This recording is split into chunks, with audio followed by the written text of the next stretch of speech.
السلام علیکم ورحمۃ اللہ وبرکاتہ۔ الحمدللہ رب العالمین والصلاة والسلام علی اشرف الانبیاء والمرسلین نبینا محمد وعلی آلہ واصحابہ اجمعین وبعد۔ نماز سیریز کے تحت مریض کے احکام و مسائل، مریض کی نماز کے احکام و مسائل سے متعلق ایک مسئلہ ہمارے سامنے یہ ہے کہ مریض اگر مسافر ہو اور وہ اپنی بیماری کا علاج کرانے کے لیے کسی دوسرے شہر یا کسی دوسرے ملک میں گیا ہوا ہو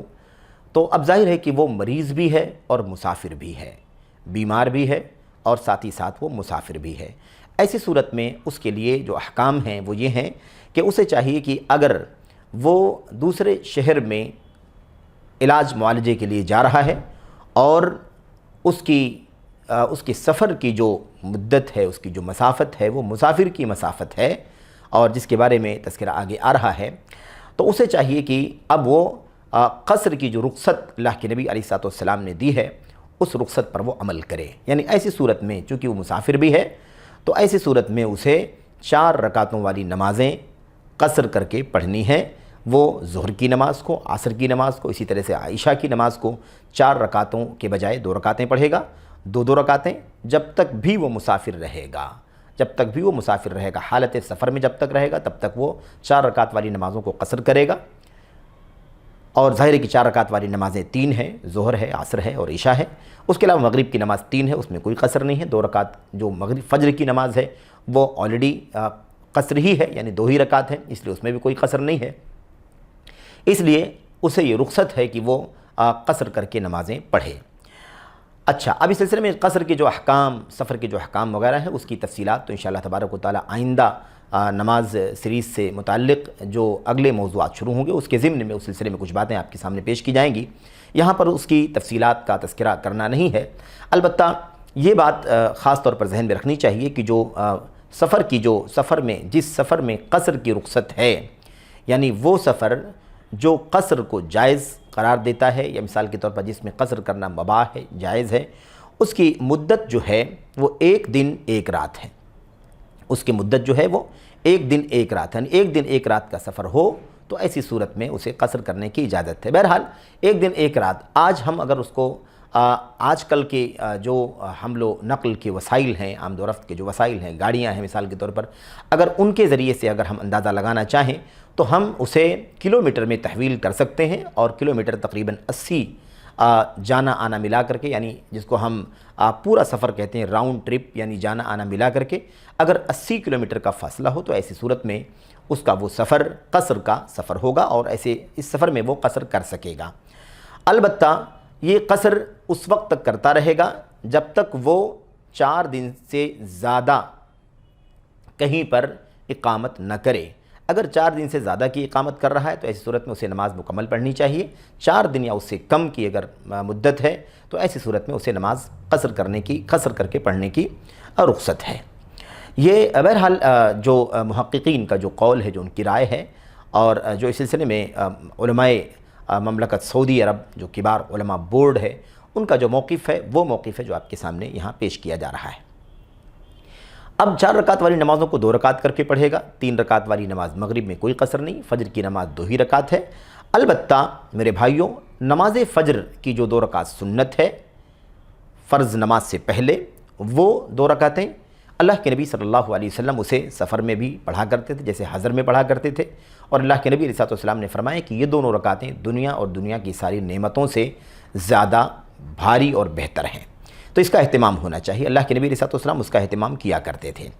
اسی طرح سے اور ام المؤمنین عائشہ صدیقہ رضی اللہ تعالیٰ عنہ بیان فرماتی ہیں، لم یکن یدعہما ابدا، نبی کریم صلی اللہ علیہ وسلم فجر کی 2 رکعت جو سنتیں ہیں انہیں کبھی بھی نہیں چھوڑا کرتے تھے۔ اسی طرح سے وطر کے بارے میں بھی نبی کریم صلی اللہ علیہ وسلم کی روایت ہے، اور اس کے اندر اس بات کی صراحت ہے کہ اللہ کے نبی صلی اللہ علیہ وسلم سفر میں بھی اپنی وطر کی نماز پڑھا کرتے تھے۔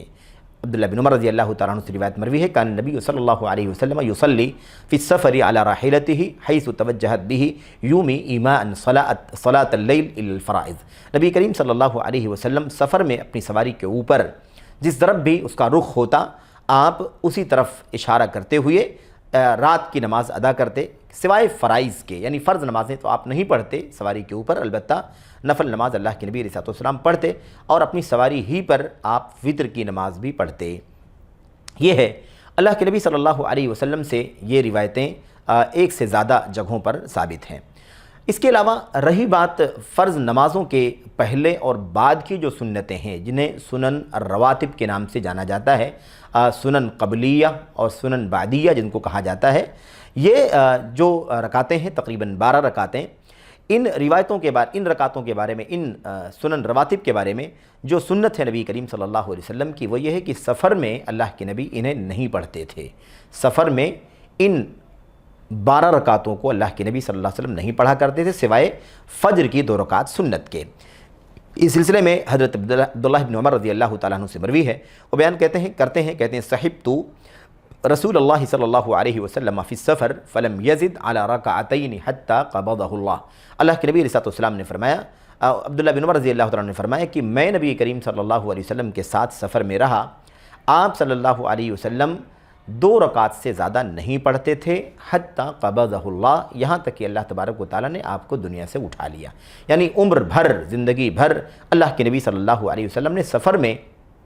2 رکعت سے زیادہ نہیں پڑھا۔ یعنی 2 رکعت زیادہ نہیں پڑھنے کا مطلب یہ ہے کہ صرف فرض جو نمازیں ہیں 4 رکعت والی، اس کو 2 رکعت پڑھتے، فجر 2 ہی رکعت ہے اور مغرب 3 رکعت، اس میں قصر نہیں ہے، اس کے سوا رواتب نہیں پڑھتے تھے۔ یہی اس حدیث کا خلاصہ ہے۔ تو بہرحال یہ چیز ہمیں رکھنی چاہیے اپنے ذہن میں کہ ہمیں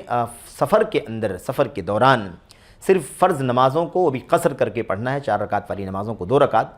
اور سنن جو رواتب ہیں یعنی نمازوں کے پہلے اور بعد کی سنتیں، اسے سوائے فجر کی 2 رکعت سنت کے نہیں پڑھنا ہے۔ اس سلسلے میں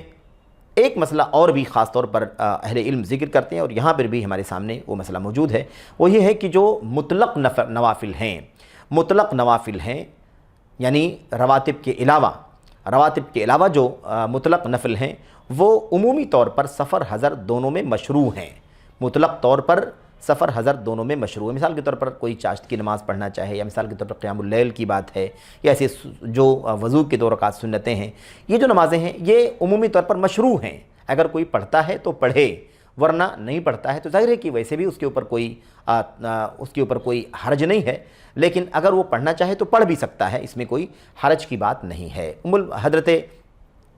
امام نووی رحمۃ اللہ علیہ نے اس بات کو لکھا ہے کہ اہل علم کا اس سلسلے میں اتفاق ہے کہ جو مطلق نوافل ہیں، مستحب یہ ہے کہ اگر آدمی سفر میں پڑھتا ہے تو پڑھے، سفر میں پڑھتا ہے تو اسے پڑھے، البتہ اگر کوئی نہیں پڑھتا ہے تو ظاہر ہے کہ اس کے پر کوئی حرج کی بات نہیں ہے۔